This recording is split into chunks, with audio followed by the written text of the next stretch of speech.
Seja bem-vindo ao podcast Sinapse, conectando você ao universo do autoconhecimento. Esse é o nosso segundo episódio e hoje vamos falar sobre enfrentar desafios. O que a psicologia do esporte pode nos ensinar? Você vai acompanhar o áudio de uma palestra que fiz há alguns dias atrás, em que falei sobre como é feita a preparação mental de atletas e como podemos transportar esses conhecimentos para as nossas situações do dia a dia. Participe dos próximos episódios enviando sugestões de temas ou dando seu feedback por meio do Instagram, @FontanaPsicologia, ou pela página do Facebook, Psicólogo Christian Fontana. E se inscreva nesse podcast para continuar recebendo os próximos episódios. Fique agora com a palestra Enfrentando Desafios. O que a psicologia do esporte pode nos ensinar? Muito bem, então vou começar falando aqui, sobre algumas técnicas, da psicologia do esporte, como que os atletas fazem, para controlar as emoções. A gente vai ver, como isso ocorre, como eles fazem para justamente, ter esse controle emocional em situações de desafio, em situações de estresse, de cobrança, de pressão psicológica. E que lições a gente pode tirar, dessas estratégias que eles têm.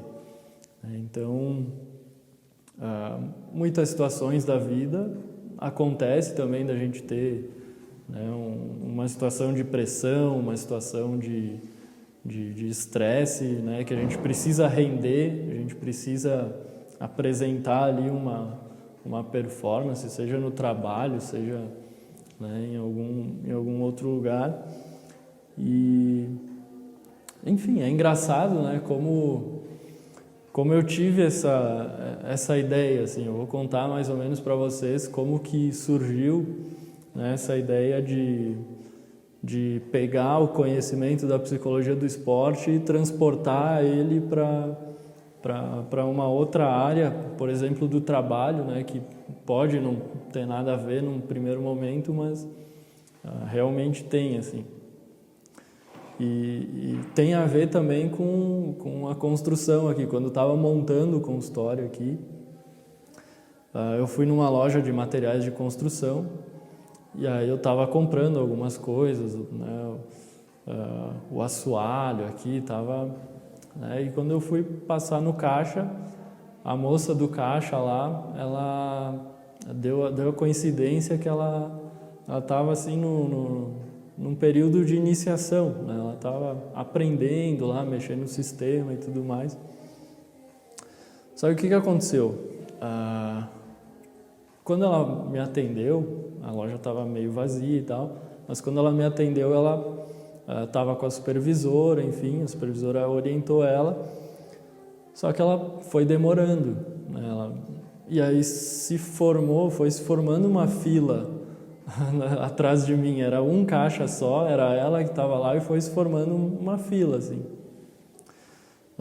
Enfim, a minha compra tinha vários itens, então era normal que demorasse. Daí foi se formando essa fila e o pessoal irritado, e olhando no relógio e silenciosamente cobrando, que ela fizesse logo aquele trabalho. E eu vi que ela, ali na minha frente, ela começou a ficar nervosa, começou a ficar ansiosa, começou, a ter todos esses efeitos aí, e que eu imaginei, eu estava justamente preparando um material sobre psicologia do esporte, e eu vi ela como se fosse um atleta prestes a cobrar um pênalti ali numa final de Copa do Mundo, exato. Porque a gente vai ver, o que envolve uma emoção, Tem todo um contexto. Vai saber se era, o quão difícil foi de conseguir aquele cargo, se ela precisa daquele trabalho, enfim, no momento e tal. E simplesmente a necessidade de dar conta. exato.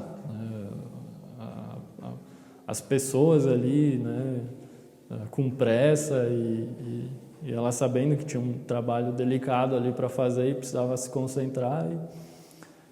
E nisso entra todo um processo mental, né? Vai saber o que ela pensou naquele momento.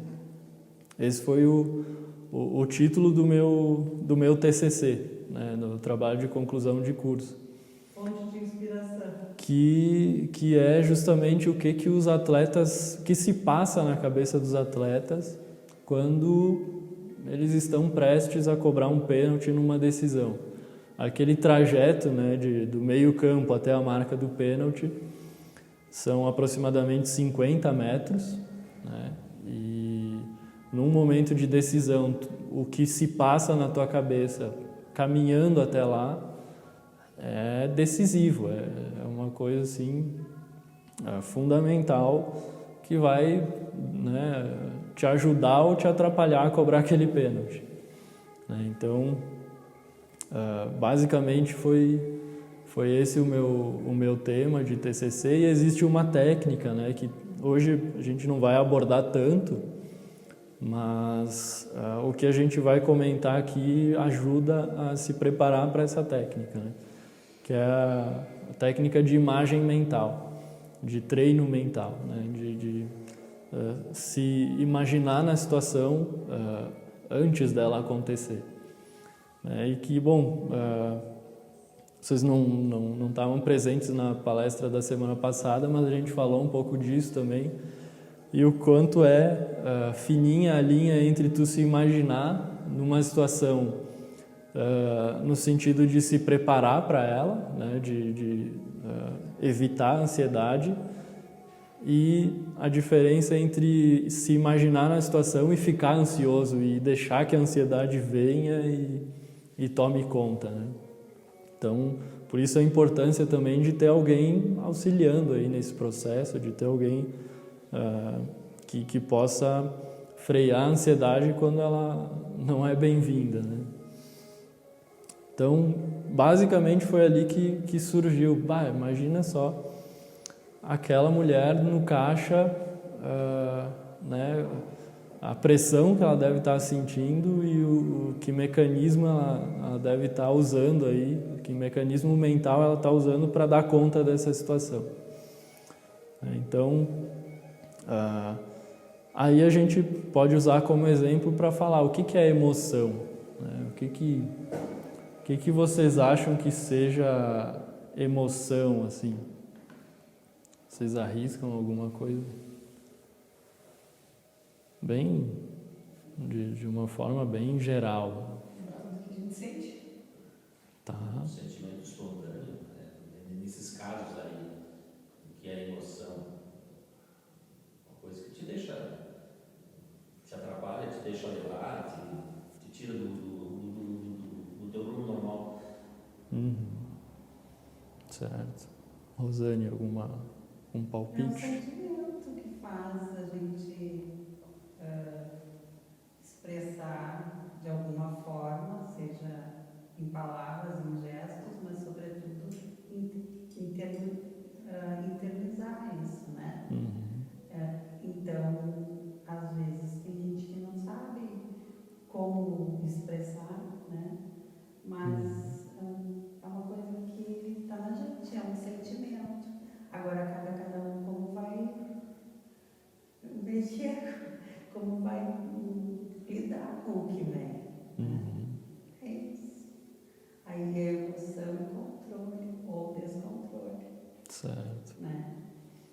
Perfeito. Que também é uma emoção. Né? Exato. Então, basicamente, assim, né, o que vocês estão certos, obviamente, né, é o que vocês sentem que seja a emoção, né? Mas claro que a ciência ela procura explicar de uma forma bonitinha ali e tal, e daí separar os componentes e colocar, né, tudo em conceitos, né, digamos assim. E aí que uma definição aí da emoção é a interação entre processo psíquico, né? No caso mais da ordem cognitiva. Vocês já ouviram essa palavra, cognição, cognitivo? Vocês... Já, mas não tenho bem claro o que seja. Tá, não tem problema. Cognitivo é processos de pensamento. Basicamente, define o que é pensamento, tudo aquilo que se passa na nossa cabeça, aqueles pensamentos, aquelas frases, imagens, né? Tudo que está presente ali, né? Faz parte. Isso é um processo cognitivo que pode influenciar na emoção, né? Mas não é a emoção. Não é a emoção, é parte da emoção, né? Então, voltando... Pode ser o que produza a emoção. Pode dar o gatilho, né? Pode dar o start ali para a emoção surgir. Eu já vou trazer um exemplo disso aí. Mas voltando ali para a definição, né, a emoção seria uma inter-relação entre esse processo cognitivo, o processo, os sistemas sociais, no caso, o que está acontecendo ali num determinado momento, e as relações, né, as relações sociais. Então,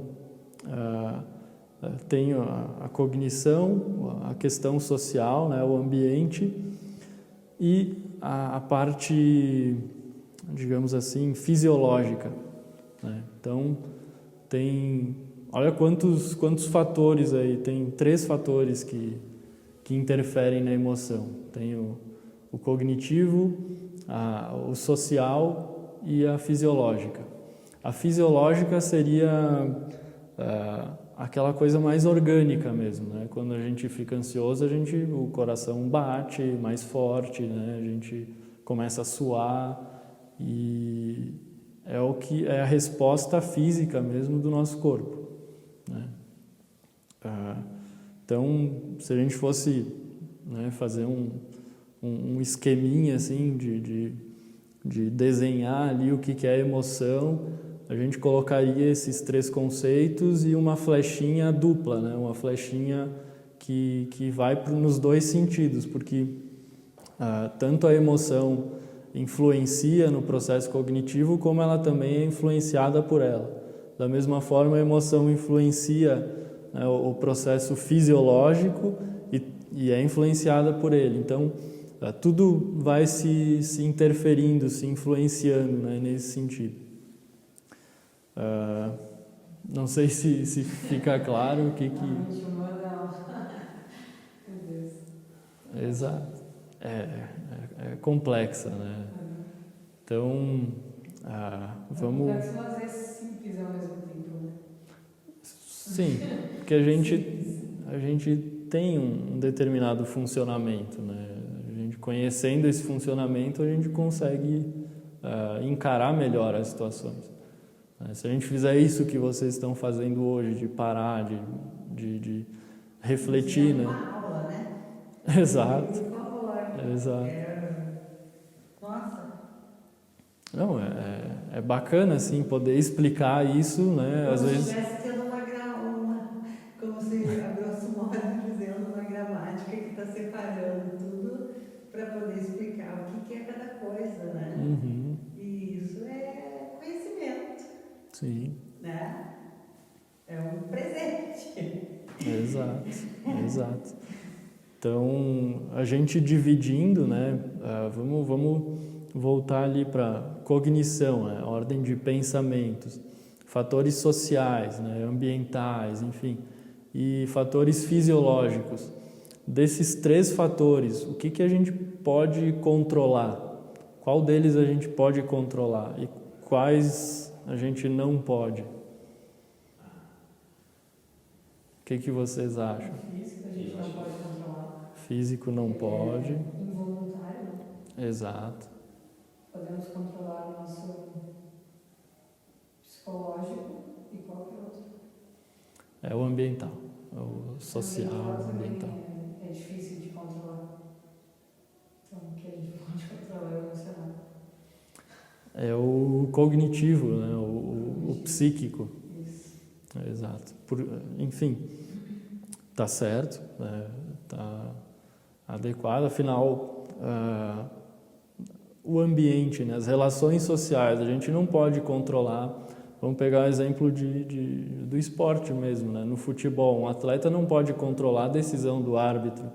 Ele não pode controlar A reação da torcida, por exemplo. a reação da torcida. O caminho que você exemplificou no meio do campo, até batido no pênalti, por exemplo, em 50 metros lá, o que ele vai ouvir dessa torcida contra um monte de... Se é um jogo em casa ou se é fora de casa, se...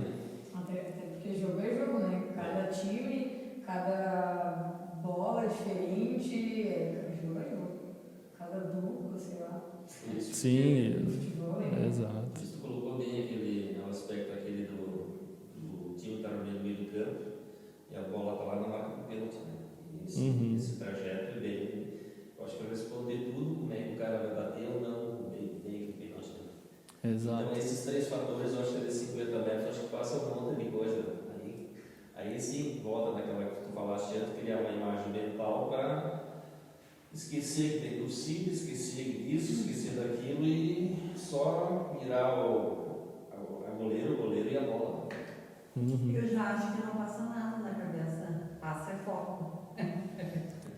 Tomara que... Eu sinceramente acredito. Teria que ser, né? Eu acredito sinceramente que não tenha. Não tenha tempo dele. Mas é que é uma coisa tão única naquela hora que a única coisa que tem é vou chutar para dar certo. Agora, o resultado do dar ou não certo é outra coisa, mas a pessoa acho que vai com aquele foco. Sim. E que a mente não tá vazia, mas ela está tão cheia de foco que não dá espaço para pensar absolutamente nada. Penso eu. O ideal seria, né, que o jogador, né, o atleta estivesse focado, estivesse pensando exatamente no que ele vai fazer, no que, né, sem deixar que esse fator ambiental interfira, né, tanto no desempenho dele. Só que vamos pensar o seguinte, assim, né, e o jogador ele já, sei lá, na partida anterior ele errou um pênalti. Ficou meio que de bronca com a torcida xingou ele, a imprensa falou mal dele durante toda a semana. Durante o jogo ali, ele, sei lá, errou 2, 3 chutes a gol e perdeu um pouco a confiança ali, né? Será que chegando nesse momento ali ele não vai ter o que a gente chama assim de pensamento intruso, né? Pode acontecer, né? Num determinado momento ele vai estar lá, não precisa ser indo até a bola, mas antes ali, né? Antes, pensando que ele vai ter que cobrar, talvez ele, na mente dele surja algo assim, será que eu vou acertar? Será que eu não vou errar? O que pode acontecer se eu errar? A imprensa vai me matar, a imprensa vai... Posso citar um exemplo Sim. do jogador, não vou citar o time, durante o jogo normal, ele errou um pênalti. Deu pênalti, ele foi bater, ele errou. Aí a partida transcorreu normalmente e deu um resultado lá que ia ser decidido nos pênaltis. Quem o treinador escalou para bater o pênalti? Esse jogador que tinha errado. Imagina a torcida, como se falasse a imprensa, e o pensamento dele, eu errei primeiro, como é que eu vou bater esse segundo aí? Exato. Então, tem todas essas questões aí que envolvem, né? E encerrando o assunto, ele falou, vai bater e acertou. Sim. Que bom, fiquei aliviado por ele. Que bom. Acertou? Não, perfeito exemplo. Então, tem todos esses aspectos. Pô, já é uma vez, sabe? Uhum. Quem presta atenção, quem assiste bastante futebol, tu deve assistir, porque são do teu trabalho, eu assisto por gostar. Às vezes tu tem, vamos citar o exemplo do batedor de pênalti, às vezes tu tem um cara que é um recém saído da base. Pô, esse cara tá sujeito a errar, não tem toda a tarimba, você sabe, não tem toda aquela preparação, não tem todo aquele preparo psicológico de enfrentar uma torcida, enfrentar um adversário. Vai lá, tu acha que ele vai bater mal, que ele bate bem. Uhum. E às vezes um goleiro, que esses que já estão rodados no mundo todo, erram. Certo. Por exemplo, um pênalti. Então não tem. Então aí sim tu chega à conclusão que esses fatores que fazem o que apesar de ter estar focado naquilo, o teu negócio é aquilo, mas na hora a perninha treme, como eles dizem. Que é o fator fisiológico. Fisiológico. Exato. Então, justamente, né, a gente não pode controlar a torcida, a gente não pode controlar essas questões, né, justamente de, errei o primeiro pênalti, como é que eu, né, o que eu posso controlar ali para que eu possa, né, aliviar essas ansiedades, esses medos e que isso não me atrapalhe, né? Então fica claro, né, que a única coisa que está ao nosso alcance mesmo é a cognição, é o nível de pensamento, é o nosso psiquismo ali que a gente pode negociar com ele, né? Os pensamentos vão vir, se a gente não está treinado e preparado para isso, vai vir o pensamento, ele de alguma forma vai aparecer ali em forma de um palavrão, em forma de, né, aquela coisa ferrou, só que com, né, de uma forma, usando o palavrão mesmo, ferrou. Então, algum pensamento vai ter, e aí entra, né, a nossa capacidade de negociar com o pensamento. Existe um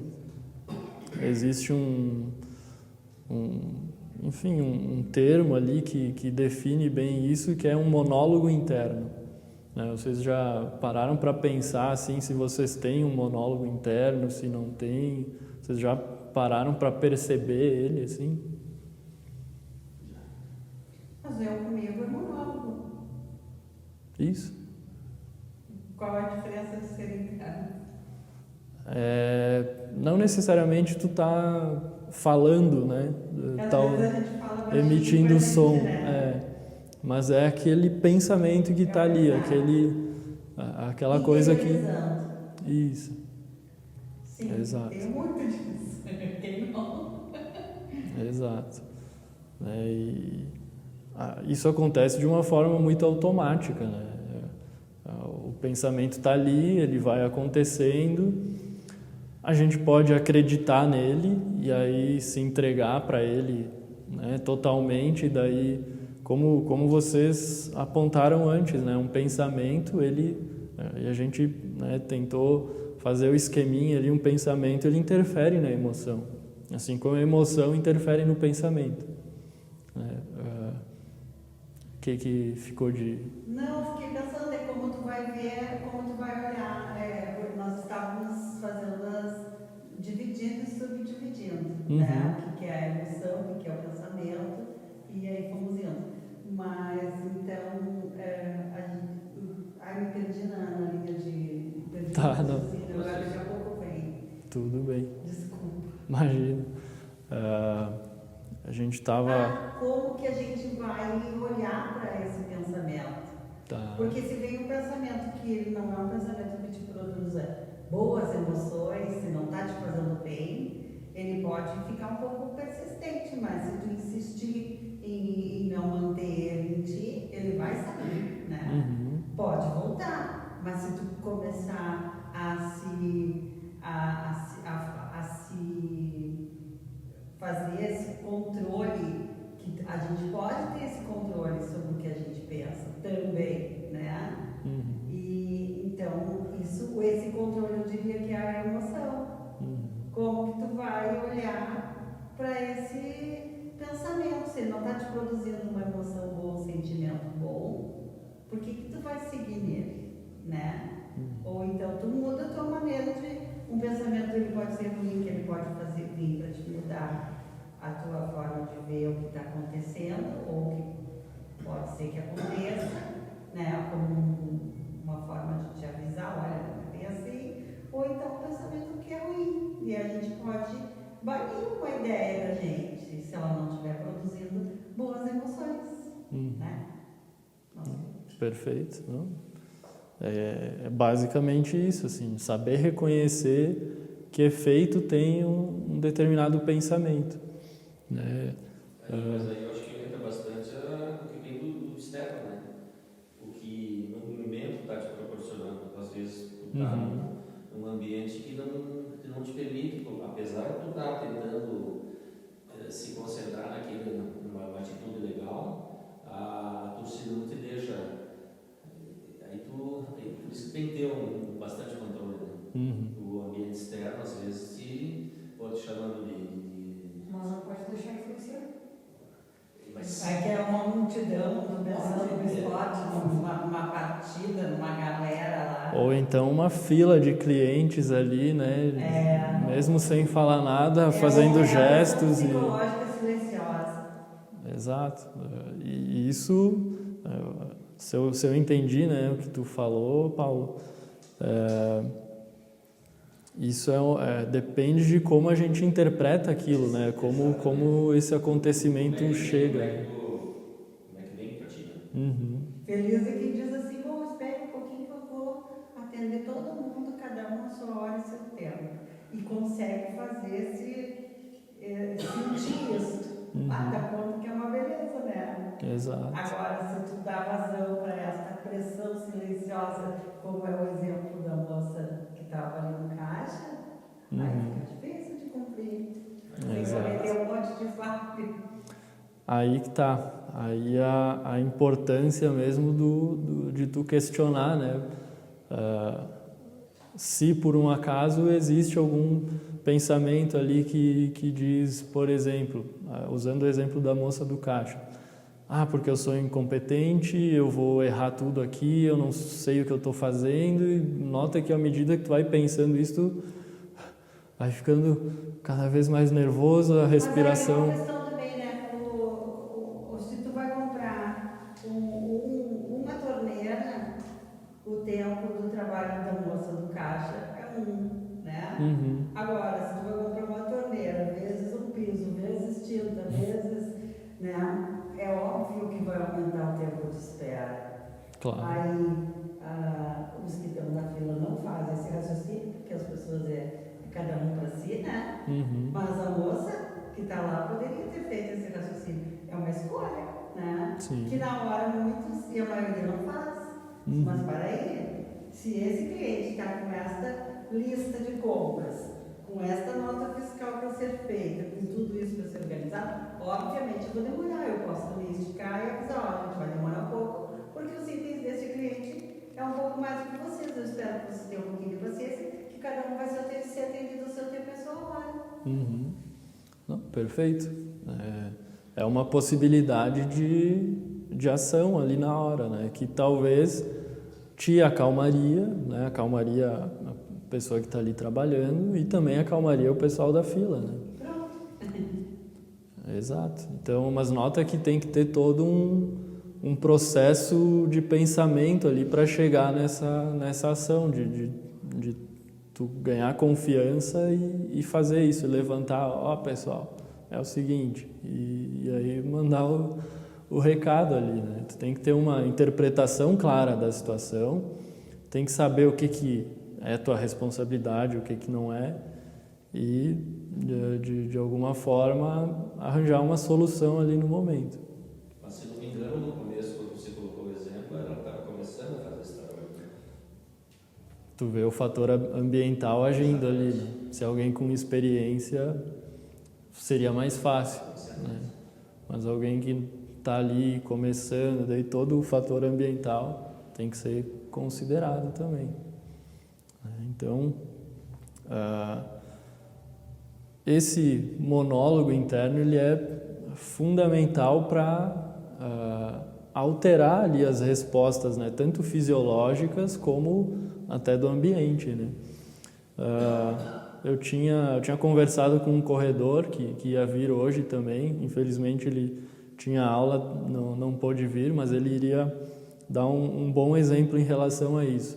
A pessoa que corre maratona, que corre, né, participa dessas competições, ou quem está começando a correr, enfim, né, num determinado momento da corrida, a gente começa a sentir o cansaço, a gente começa a sentir dor, a gente começa, né, às vezes o fator ambiental ali já coloca um sol na tua nuca e começa a ferver, né.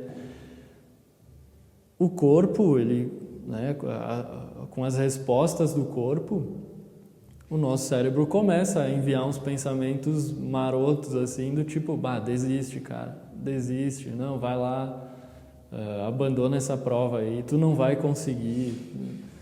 E aí, né, se a gente não tem esse questionamento, essa capacidade de dialogar, né, com esses pensamentos, a gente se entrega, a gente acredita no pensamento e se entrega, né? Se a gente não tiver uma forma, não elaborar, né, uma forma de perceber esse pensamento e conseguir rebater ele dizendo, não, mas eu treinei já nessa situação, vamos lá, eu consigo mais um pouco, e tentar prolongar, né? A ideia desse monólogo é prolongar a tua participação na prova, né? O ideal seria, né, que tu completasse ela, enfim, e quanto mais tu elaborar essa técnica, né, de dialogar internamente consigo mesmo, dando dados, dando comprovações ali, né, questionando esses pensamentos e tentando diminuir o poder deles, essa é a ideia, assim, de que se obtenha êxito nisso. Não quer dizer que tu vai ganhar a prova, mas quer dizer que tu vai conseguir prolongar a tua participação. Aí você quer. Exato. Mais um quilômetro. Exato, só até aquela árvore, depois aquela outra. Então tu vai negociando contigo mesmo e vai se mantendo ali, né? Às vezes em corrida é até bom se distrair, né? Ouvir uma música, ouvir um podcast, né? Ouvir alguma coisa, do que ficar ali percebendo a dor, sentindo ela, ou então percebendo os pensamentos, enfim, né? Existem várias formas de tentar lidar com esse tipo de situação, né? Mas uma delas, eu acredito que seja, né, a mais importante, é justamente, né, elaborar essas respostas, essa conversa interna, esse monólogo interno, até que se treine o suficiente e que fique algo automático, né, que é justamente esse o processo. Vai chegar um momento que tu vai ter isso automático dentro de ti. O pensamento vai vir e tu já com a tua espada de Jedi ali já vai rebater ele, vai mandar para longe, né? Não quer dizer que vai deixar de vir, mas tu vai ter o argumento, a ferramenta adequada para lidar com ele, né? Então, basicamente é isso, assim. A gente estava falando de fatores ambientais, a gente deu exemplos aqui, né, do que pode interferir na emoção de um atleta, né? Eu queria ouvir de vocês também, né, o que deixa vocês, né, irritados ou ansiosos, né? Existe alguma situação do dia a dia assim que vocês percebam, ou até no esporte, né, no teu caso, Leite, que joga, né, é atleta também, que vocês teriam algum exemplo assim para trazer em relação a isso, que em situação de trabalho, em situação de... Eu acho que não é um fator só, eu acho que é uma junção de fatores que te deixam, tira um pouquinho do foco do teu dia a dia, principalmente no trabalho, falando da questão do trabalho. É uma coisa aqui, uma coisa ali, não é um fato isolado. Às vezes tu vai tentar fazer uma coisa, não dá certo, vai tentar passar um e-mail não funciona direito, então vai sobrecarregando, chega um ponto que tu te irrita, né? Uhum. Eu, para mim, acho que não é um fator, questão de trabalho, não é um fator isolado. Uhum. A questão também de um pouco do esporte, eu pratiquei esporte, futebol há muito tempo também, né? Então, são vários fatores que te deixam me irritar numa partida. É o cara que te cutuca, o cara que te chama no meu caso, o goleiro frangueiro. Então, na brincadeira, mesmo na brincadeira, às vezes tu te irrita, né? Quando na época que eu jogava, a gente jogava entre nós mesmos, né? Mas aí começa a brincadeirinha, o cara vai te passa lá, te dá uma meia-lua, tu chuta uma bola das pernas, e tu começa a ficar pilhado, tu não tem aquele controle, tipo, é só uma brincadeira, né? Então, vários fatores acho que te tiram do foco.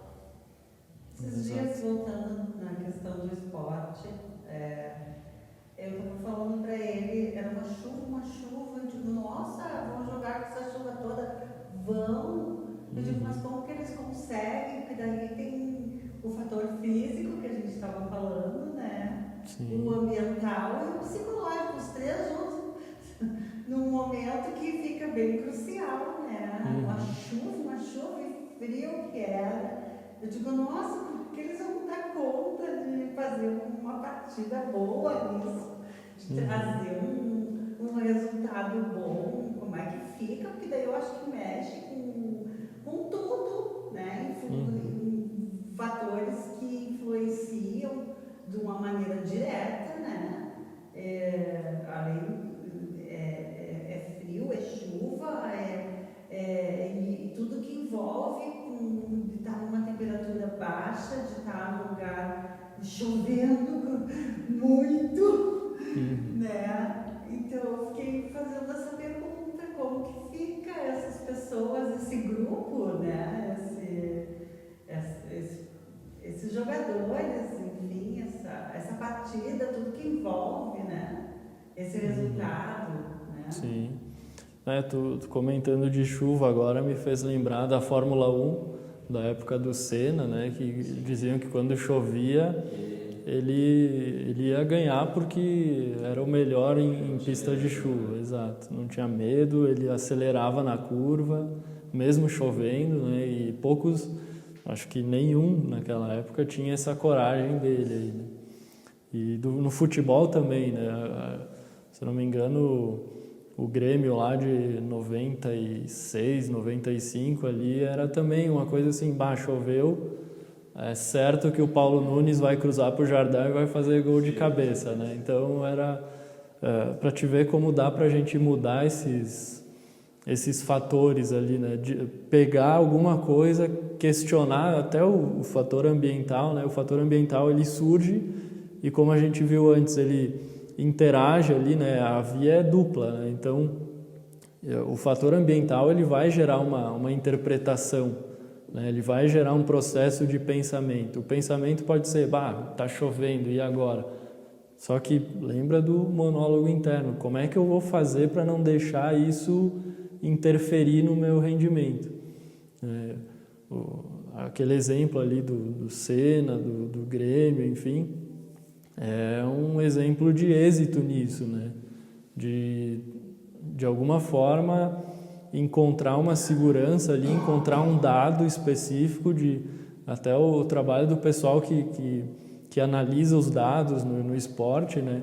De chegar e dizer com números ali, em jogos de chuva a gente tem um aproveitamento melhor, então vamos lá, né? Usar esses fatores para motivar, né? Para não deixar que interfira no rendimento. Fazer o pessoal da academia, da ginástica, ter essa linha de raciocínio, né? O esporte é muito maluco, na verdade, porque todo mundo deveria ter o treinamento mental que se tem no esporte, ou como lidar com as situações quando a gente está no esporte. Porque se tu vai jogar um jogo, ou tu se preocupar com todas essas coisas que influenciam na hora do teu rendimento, tu não vai conseguir, né? Tu não vai fazer nada, então tu tem que parar, tu não pode pensar em nada e mentalizar que aquilo vai dar certo e fazer isso acontecer, porque vai depender só de ti. Só de ti. Tu não pode ficar bravo com o teu adversário. Eu já perdi torneio porque eu fiquei bravo com o meu adversário, porque os outros começaram a se irritar entre eles, a conversar alto, e eu me desconcentrei por causa deles e perdi o meu jogo. Eu fiquei muito irritada comigo mesma por causa disso. Ou essa autocobrança excessiva, de repente um pensamento que é uma expectativa, sabe? Não sei, mas é muito pensamento, muito mesmo.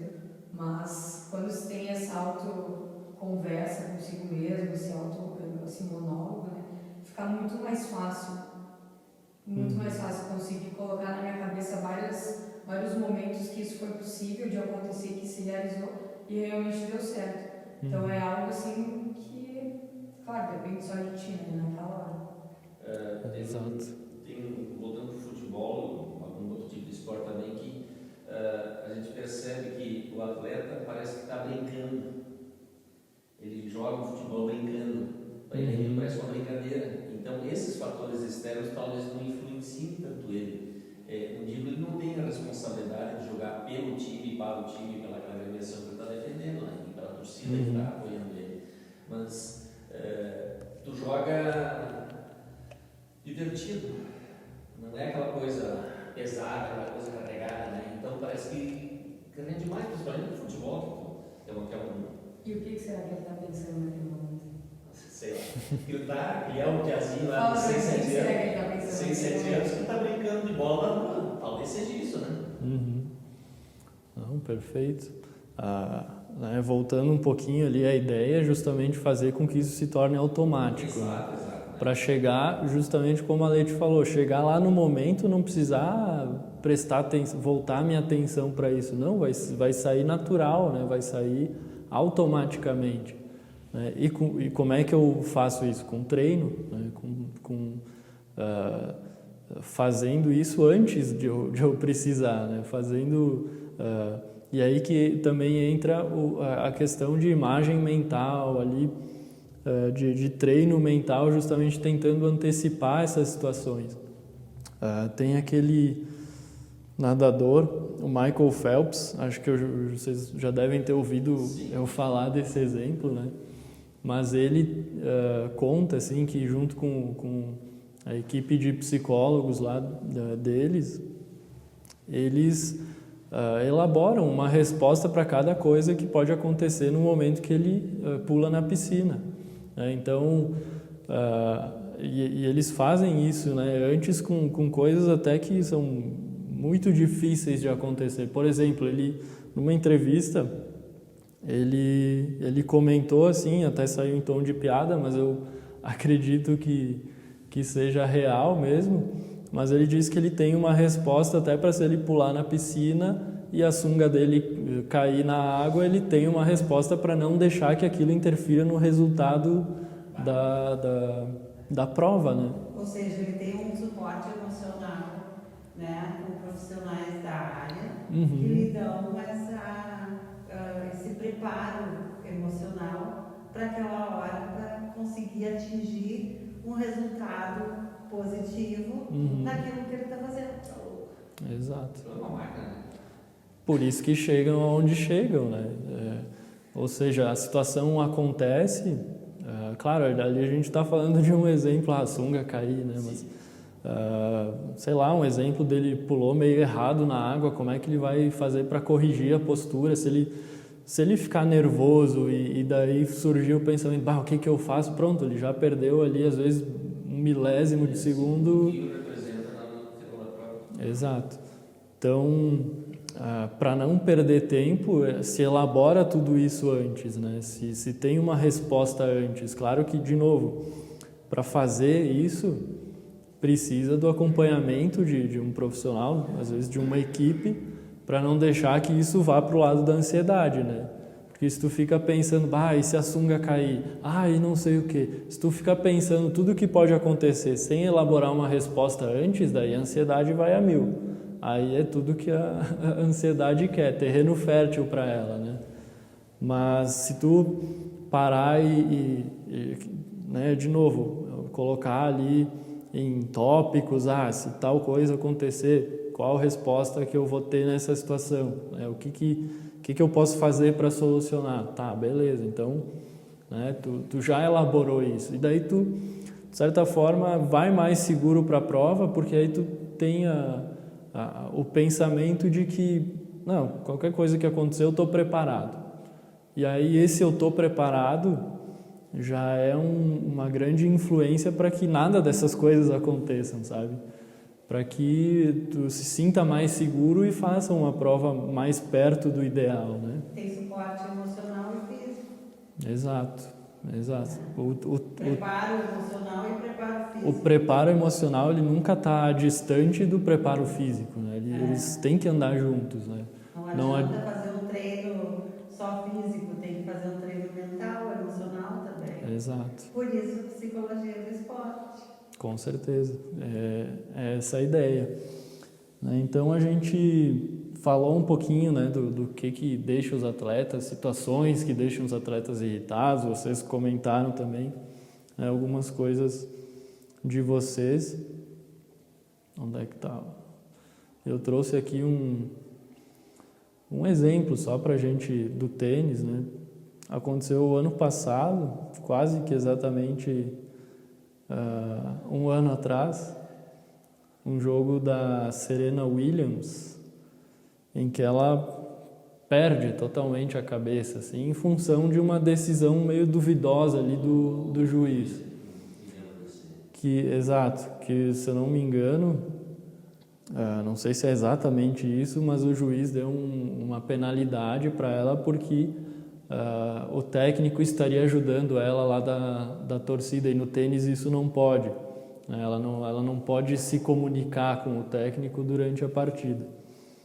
Então vamos prestar atenção assim um pouquinho nas reações dela, né?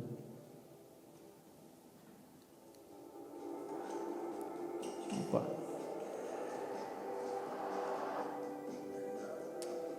Tem uma música de fundo aqui. Vamos voltar para o vídeo. Eu não vou passar todo ele, tá? Eu vou pulando algumas partes aqui.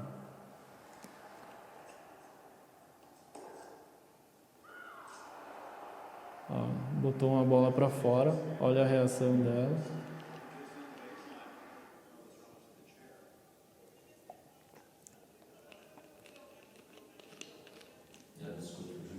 Discute com o juiz. Ele está falando que ela não rouba, ela não é de fazer isso, enfim.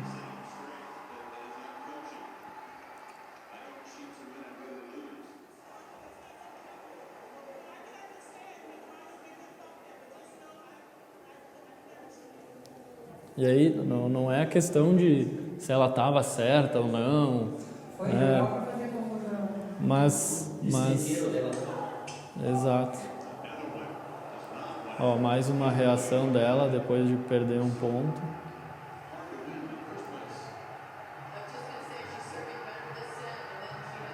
E a oponente dela, com a desculpa do trocadilho, mas né, tá bem serena. Bem Serena Williams.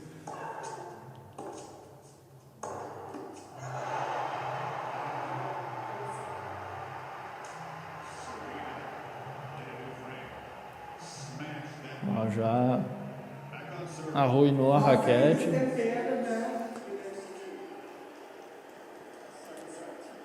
E aí todo o fator ambiental agindo ali, né? Só que vamos se perguntar assim, o que pode estar se passando na cabeça dela, né?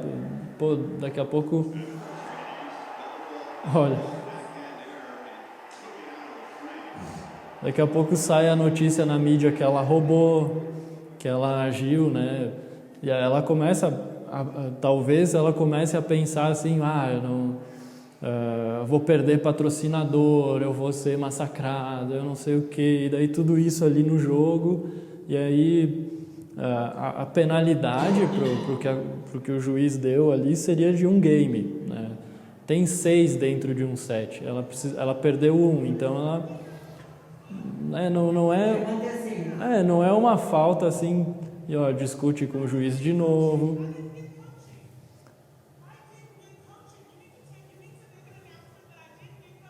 E ela é a primeira do mundo, né?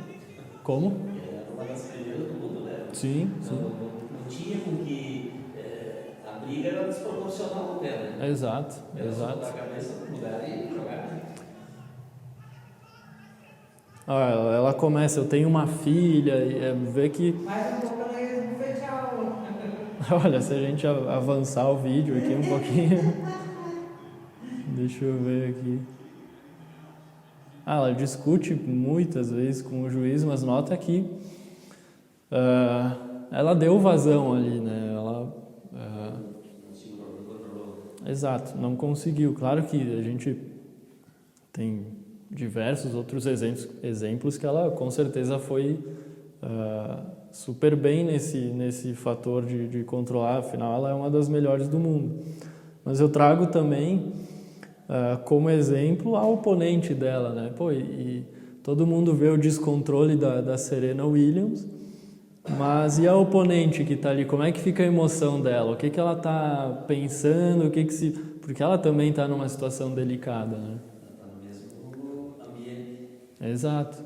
Tipo, o holofote se voltou todo para a Serena. Quando isso acontece no esporte, é até uma questão curiosa, assim, né? Quando, por exemplo, tem um favorito, né? Tem algo que a mídia se volta toda para um lado só, o outro lado joga tranquilo, joga sem pressão, sem cobrança, né? A todo momento a gente está vendo na mídia ali, os técnicos, está acontecendo agora com o Grêmio e Flamengo, né? Quem que é o favorito? O técnico do Grêmio, é o Flamengo. O técnico do Flamengo, é o Grêmio. Daí ninguém quer ser o favorito porque justamente isso pesa, né? Isso é uma carga emocional muito grande e aí é difícil de lidar, né? E aí tem algo que, já que eu entrei na mídia, né, para a gente ir se finalizando já que eu entrei na mídia, esse fator da emoção, ele sempre aparece, é engraçado, assim, ele aparece sempre nesses momentos, assim, de derrota, de não ter sucesso num resultado, enfim. E eles usam uma palavra que eu detesto, que é o fator anímico. Eu não sei se vocês já ouviram, né, já viram alguma reportagem, mas tem alguns exemplos aqui. Né? Mano Menezes aqui, ó. Mano explica a questão anímica do Palmeiras, que virou 55 do segundo tempo. Né? Sempre surge ali numa situação na derrota, na dificuldade, né? Exaltando isso, assim. Felipão tenta explicar a derrota e aponta a parte anímica como um dos motivos. Né? Aquele Apagão, exato. O 7-1, né? Sim. O apagão O 7-1 tem 7-1 da Alemanha do Brasil. Exato. 7-1 tem um detalhe interessante que eu usava esse exemplo, mas eu não tinha me dado conta. E um dia eu falei isso numa palestra e alguém fez a piada, assim. Mas a seleção da Alemanha tinha uma equipe de 7 psicólogos.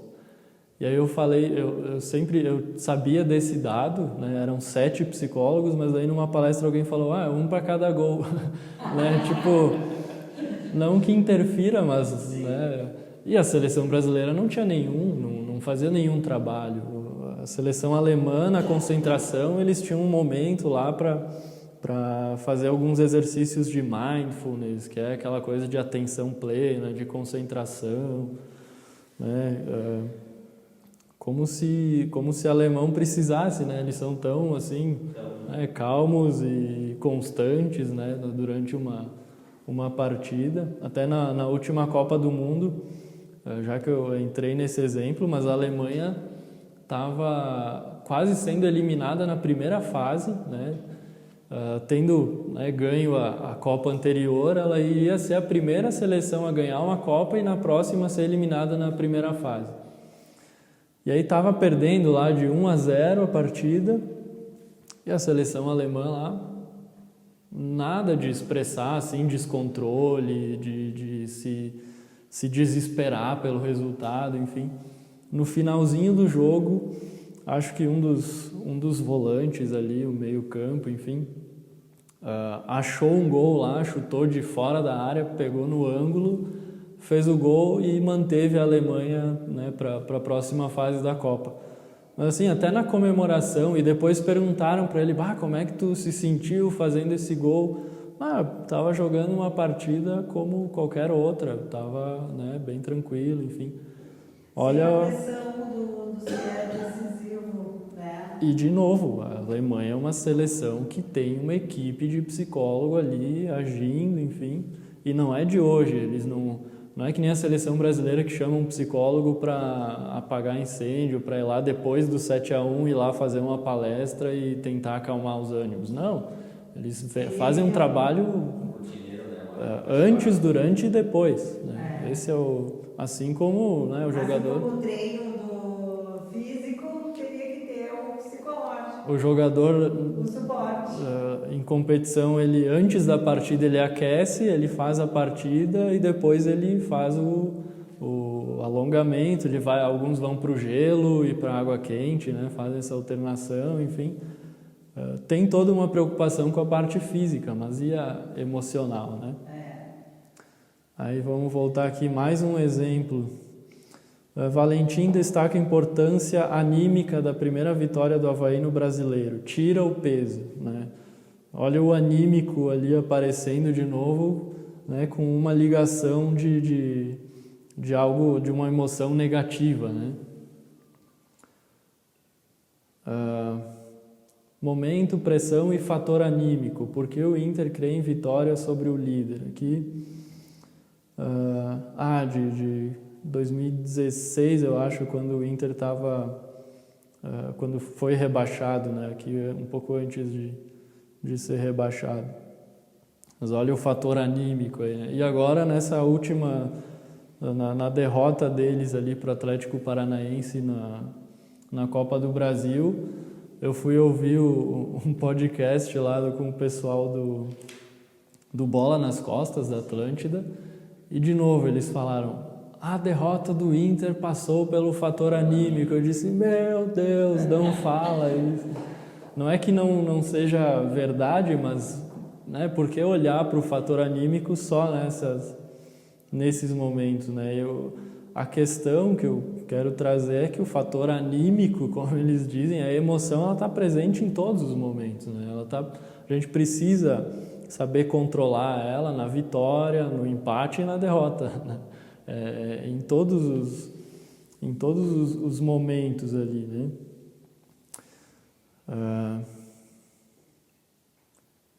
Acho que era isso aqui. Tem o exemplo da Serena. E no fim a Serena não ficou serena em toda a partida. Não, ela pediu para o juiz pedir desculpa para ela fez... Foi uma discussão do jogo inteiro e no fim ela perdeu, obviamente, a partida, né? Mas justamente, né, essa questão do não conseguir questionar, né, não conseguir lidar com a situação em si, não ter Eu acho que o tênis é um exemplo disso tudo que a gente está comentando aqui, né? Que é um cara sozinho ali, né? Exato. Então ele tem que superar a parte física, porque às vezes tem partidas que duram 6 horas, 4 horas. Mas tinha um ego inflado ali também, né? Com certeza. Tem. Eu sou a melhor, eu, e daí não começou a dar certo o que queria, não soube dar volta nisso e deixou tudo aquilo vir para fora e o resultado foi o que todos viram, né? Exato. passa pelo controle da emoção negativa, né? Exato. E- Deixa pra fora tudo aquilo que tem dentro. E na mesma partida ali, a oponente dela, né? Provavelmente tendo que lidar também com emoções, né? No caso dela, mais positivas, porque ela está, né, numa situação mais favorável. No caso, bom, a minha oponente está irritada, vou tirar proveito disso, enfim. Daí quando tu começa a interpretar a situação nesse viés, começa a ter emoções positivas de mais segurança, de mais tranquilidade, né? Mais... E o pós-partida, sobre qual foi o comentário sobre o oponente? Deu uma polêmica gigantesca, daí debateram até racismo, porque, sei lá, pelo fato de ela ser negra, e daí tá sofrendo uma injustiça do árbitro. Foi uma polêmica gigantesca, né? Foi. Mas e qual foi o comentário da oponente dela pós-partida, assim? A oponente não...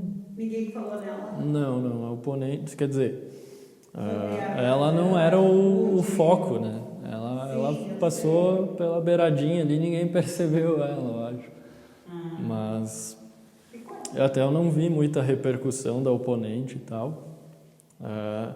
Deram repercussão no sentido de que ela era a primeira asiática a chegar na final de um grande slam ali no tênis feminino e tal. Ela teve esse mérito, essa importância, né? Só que ao mesmo tempo, também toda essa digamos assim, essa confusão ali também acaba tirando o mérito dela, né, de certa forma, porque daí fica aquela coisa, não, ela só ganhou porque a Serena se perdeu. Daí nota que é também se a pessoa não souber lidar com isso, né, eu quero dizer que se a oponente não soubesse lidar com isso, no sentido de, não, isso não desmerece a minha vitória, eu vou continuar aqui, vou continuar focado e tal, talvez ela também não rendesse, né? Imagina, ia ficar um jogo horrível, as duas errando, né? Então, mas basicamente é isso, assim. Então, para quem viu aí essa semana, eu postei uma frase que eu gostaria de usar ela para resumir, né, tudo que a gente falou, que é: pensamentos, por pior que sejam, são apenas pensamentos, né, no sentido de a gente não precisa acreditar neles, a gente não precisa se agarrar neles e ir, né, com eles até o fim. Dá para deixar eles passarem bonitinhos e mandarem embora, e não precisa dar poder para eles, né? Se a gente dá poder para um pensamento, ele vai interferir na emoção, né? E nas ações? E nas ações, consequentemente, né? Com certeza. E também, né, tendo essa noção assim a gente fala muito, né, em interpretar e negociar e ter esse monólogo interno assim com nós mesmos, com esses pensamentos e tal. A gente passa também pela questão de, não adianta, né, a questão do pensamento positivo, né? Não basta um pensamento positivo, ele tem que estar de acordo com a realidade, né? Ele tem que ser minimamente verdadeiro, né? Então, sempre busco, por isso que eu falo buscar os dados, né? Rebater o pensamento com dados, porque ele sendo verdadeiro, ele vai fazer sentido, e aí sim vai fazer um efeito no controle emocional, né? E nisso passa também, né, uma possibilidade da gente entender que o rendimento ele não é só sempre o resultado positivo, o rendimento não é, né, ausência de derrota, né? Ser um atleta, por exemplo, de alto rendimento não é nunca perder, né?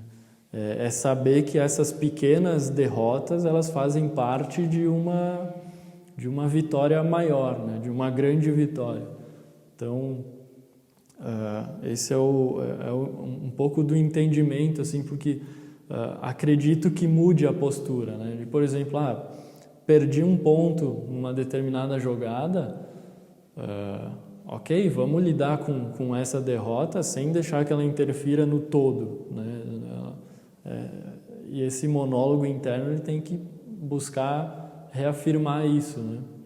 De não deixar que interfira no processo concluído, no processo final. Então, para finalizar, é isso, né? Rendimento não tem a ver com ganhar sempre, mas sim sobre lidar com diversas pequenas derrotas que fazem parte de uma grande vitória. Perdeu a batalha, mas não a guerra. Perdeu a batalha, mas não a guerra. Esse foi quem? O Napoleão? Então, Napoleão nos ensinando aí como se preparar mentalmente para uma batalha, né? Para uma guerra. Basicamente, assim, o que eu tinha para falar é isso, né? A gente tentou aproximar aí as questões do cotidiano. A minha ideia era justamente que, né, enquanto a gente fala do esporte, vocês, né, possam ir para casa e pensar em como esse monólogo interno pode ajudar, né, numa situação cotidiana, né, de pressão no trabalho, pressão, né, numa questão assim mais profissional que seja, né? Então, de dia a dia, de conflito familiar, enfim, que a gente possa levar para várias áreas da nossa vida e não só no esporte, não só nesse ambiente, assim.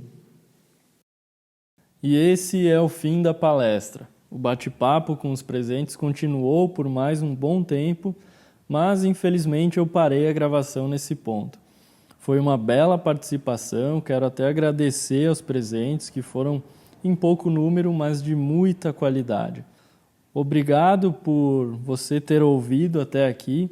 Lembre-se de seguir minhas páginas nas redes sociais, Instagram, @FontanaPsicologia e Facebook Psicólogo Christian Fontana. Até o próximo episódio e tenha uma ótima semana. Obrigado.